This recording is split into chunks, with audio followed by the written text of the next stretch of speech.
préenregistré de son Excellence, M. Jovenel Moïse, président de la République d'Haïti, dans le cadre du débat général de la 75e session ordinaire de l'Assemblée générale des Nations unies.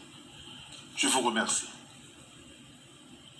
Monsieur le Président de l'Assemblée générale, Monsieur le Secrétaire général de l'Organisation des Nations unies, Mesdames, Messieurs, en vos rangs, titres et qualités, distingués délégués, qu'il me soit permis, en tout premier lieu, de saluer l'élection de son Excellence, M.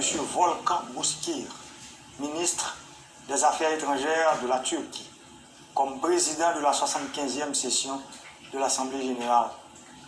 Ce vote unanime est un témoignage de reconnaissance et un gage de succès des travaux de cette session ordinaire de l'Assemblée générale. Je salue également le travail remarquable de son Excellence l'ambassadeur Tijani Mohamed Bande, qui a conduit les travaux de la 74e session avec une grande dextérité, malgré les difficultés liées à la pandémie du coronavirus. Je voudrais par la même occasion féliciter le secrétaire général, M. Antonio Guterres, pour les initiatives courageuses et ambitieuses visant à renforcer l'efficacité et l'efficience du système des Nations Unies dans la perspective du bien commun de notre planète. Monsieur le Président, notre monde est actuellement confronté à une crise sanitaire majeure provoquée par le virus du Covid-19. Ces conséquences multidimensionnelles, auxquelles s'ajoutent de nouveaux conflits et des guerres asymétriques, le terrorisme et l'extrémisme violent, les inégalités socio-économiques à l'échelle mondiale et les changements climatiques doivent nous interpeller également. Aujourd'hui, plus que jamais, nous avons besoin d'un système multilatéral plus solidaire et plus efficace. Un système qui permettra aux États membres de l'organisation de développer des stratégies en vue de relever les défis pour atteindre la vision holistique d'un avenir meilleur pour tous. Ce, conformément à la déclaration de ce sommet des Nations Unies sur l'avenir que nous voulons. Monsieur le Président, ce n'est pas un hasard si l'élimination de la pauvreté sous toutes ses formes et partout dans le monde constitue l'objectif numéro 1 du programme de développement à l'horizon 2030. Il est malheureux de constater que les efforts déployés au niveau mondial pour la mise en œuvre de cet objectif central sont loin d'être à la hauteur des besoins réels. Aujourd'hui encore, un fort pourcentage de la population mondiale souffre de la pauvreté et de la faim. Nous ne parviendrons pas à inverser la tendance sans une vaste mobilisation de ressources financières. Le décalage est encore saisissant entre les engagements que nous avons pris et les actions en cours pour éliminer la pauvreté dans le monde. Haïti a eu plusieurs milliards de dollars américains d'aide de la communauté internationale pendant ces 10 dernières années. Les conditions de vie des Haïtiens ne se sont pourtant pas améliorées. Les milliards de dollars dépensés n'ont souvent pas tenu compte de nos priorités, de nos besoins, ni même de notre stratégie de lutte contre la pauvreté. Dans une perspective de développement durable, nous appelons les bailleurs de fonds de tous les pays amis à réaliser une analyse critique de l'aide internationale à Haïti afin d'évaluer son efficacité. Nous voulons des projets qui s'adaptent à nos besoins, qui répondent à nos priorités et qui nous permettent de mettre en œuvre un développement économique axé sur l'humain, sur la production nationale, sur le renforcement des capacités de nos institutions. Nous voulons des projets qui ont un impact positif sur la pauvreté et qui intègrent les enjeux sociaux et environnementaux du pays.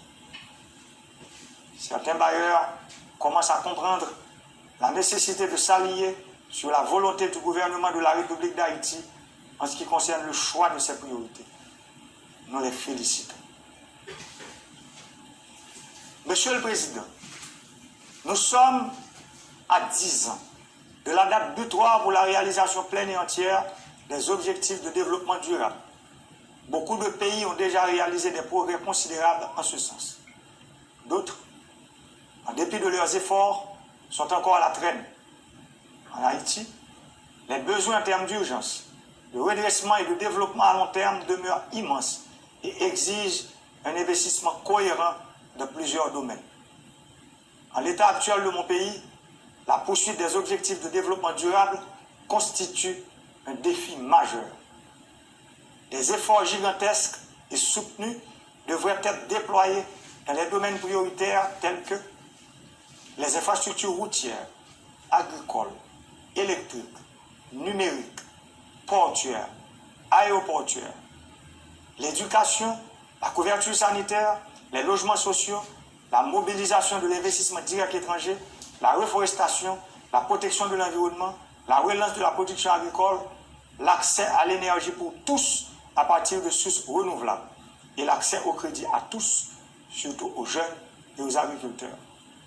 Monsieur le Président, j'ai pleinement conscience de la responsabilité qui est mienne de veiller à l'établissement des conditions essentielles pour garantir la sécurité, la paix, la stabilité et le développement à long terme d'Haïti. Mon pays qui se heurte depuis quelques décennies à une crise socio-économique complexe et à une polarisation excessive et violente de la classe politique ne pourra y faire face seul. La République d'Haïti se relèvera, mais avec un appui durable, cohérent, efficace et bien coordonné de la communauté internationale. Aujourd'hui, la République d'Haïti est amputée d'une institution indispensable à la bonne marche de la démocratie, le Parlement. Nous avons mis en place un nouveau conseil électoral provisoire pour réaliser des élections crédibles, transparentes, inclusives, libres, honnêtes et démocratiques. Fidèle à sa tradition historique, la République d'Haïti s'est toujours évertuée à promouvoir et défendre les valeurs et les principes de liberté universelle, de paix pérenne et de coopération entre les nations du monde entier. Sur cette base, mon pays se range constamment aux côtés des États membres de la communauté internationale désireux de bâtir un ordre mondial plus juste et plus équilibré, conformément aux buts et principes énoncés de la Charte des Nations Unies. C'est dans cet esprit que je salue l'initiative du secrétaire général qui a formulé des propositions pertinentes pour réformer l'organisation. Je l'encourage à intensifier les efforts pour renforcer l'ONU, afin qu'elle soit à la hauteur des nouveaux défis du XXIe siècle. À cet effet, j'encourage tous les États à s'engager non seulement à développer une compréhension commune et à mener des actions collectives dans la lutte contre la pandémie de Covid-19, mais aussi à accélérer la mise en œuvre des programmes d'action qui soient conformes aux 3 piliers des Nations Unies: le développement, la paix et la sécurité et les droits de l'homme. Aux États membres, pendant que je présente mes sincères condoléances aux pays qui ont été très affectés par la Covid-19, je tiens à remercier tous les pays partenaires qui ont aidé l'État haïtien à faire une bonne gestion de la pandémie, en particulier la République de Chine, Taïwan. Il est temps que le monde reconnaisse le droit à l'existence de cette nation et lui accorde la place qu'il faut dans les instances internationales, particulièrement à l'ONU. Pour conclure, Monsieur le Président, je voudrais en cette occasion exceptionnelle inviter l'Assemblée des États membres à réfléchir et méditer sur cette affirmation lapidaire, mais combien cruciale pour l'avenir de la paix, du développement et de la sécurité dans le monde, de Wilfred James. Le choix est simple, mais brutal. Ou bien nous vivons ensemble, ou bien nous périrons ensemble. Je vous remercie.